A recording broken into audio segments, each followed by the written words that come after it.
Hello बच्चों, let's see the question. Here the question says, name the characteristic which help us distinguish between men's voice and a woman's voice even without seeing them.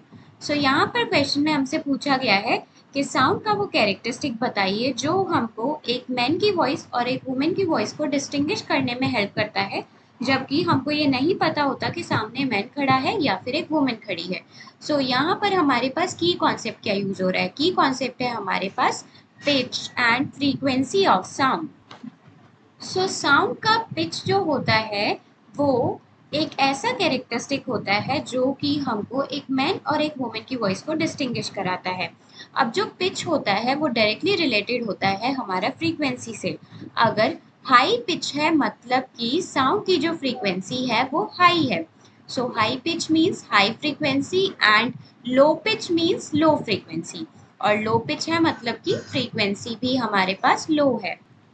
जो man की voice होती है उसकी pitch कम होती है। Man voice is low pitch मतलब उसकी frequency भी कम होती है और पिच भी कम होती है। So low frequency and low pitch. और वुमेन की जो वॉइस होती है उसकी फ्रीक्वेंसी भी हाई होती है और पिच भी हाई होती है। High frequency and high pitch. High frequency and high pitch. So हमारे पास जो मेन कारण होता है दोनों की डिफरेंट वॉइस होने का वो होता है अलग अलग पिच होना। सो मैन की वॉइस जो होती है उसको हम बोलते हैं डीप वॉइस, और जो हमारे पास वुमेन की वॉइस होती है उसको हम बोलते हैं श्रिल वॉइस। सो यहाँ पर मेन जो होता है पिच जो होता है वो डिस्टिंग्विश कराता है between a men's voice and a women's voice. So pitch is the characteristic of sound which help us to distinguish between a man's voice and a woman's voice.